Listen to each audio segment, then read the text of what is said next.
of larynx, pharynx, trachea and esophagus, and parts of thyroid glands are present here as well. In the tongue we can see the tip. This is the tip of the tongue, which is directed forwards towards the incisor teeth. This is the base of the tongue, which is directed backwards and slopes somewhat downwards. These are the lateral margins of the tongue. This is the sulcus terminalis, which divides the tongue into anterior 2/3 and posterior 1/3. Sulcus terminalis continues from a foramen known as foramen cecum. In front of the sulcus terminalis and parallel to it, there are palate papillae arranged in 8 to 12 in number, and along the lateral margins there are fungiform papilla present. Here you can see the 3 or 4 vertical ridges where the foliate papilla are present, and the whole anterior 2/3 of the dorsal surface of tongue is covered with filiform papilla. Filiform papilla does not contain taste buds. Then if we move on from the tongue, we can see here the prominent structure. This is the Adam's apple, where the two lamina of thyroid cartilage meet. It is more prominent in case of men. Right above the thyroid cartilage, if you can feel, here we can feel the hyoid bone. Below the hyoid cartilage, if you can go, from here the cricoid cartilage starts.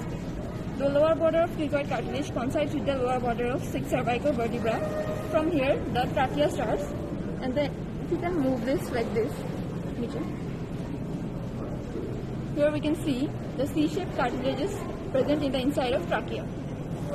These are the tracheal cartilages. Hereafter, if we move on to the here,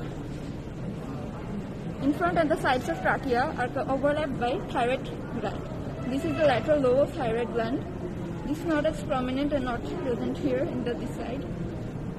And then if we move on to the posterior part, this flap-like structure, this flap-like structure is epiglottis. From here, it forms the anterior and upper boundary of the laryngeal inlet. From here, we can see the continuation of larynx, which also continues as a trachea downwards. Here, this structure, this fold-like structure, this is prominent, and this is the vocal fold, or one on each side.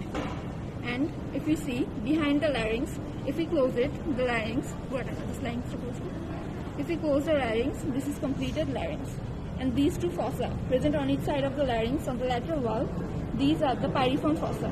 These pyriform fossa acts as a catch point for the foreign body in case of humans, and in lower animals it also acts as a food chamber.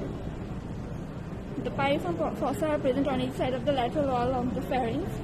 The pharynx continues from here, and this is the continuation of pharynx, which is esophagus. From here the food bolus passes on to the stomach. That's pretty much it.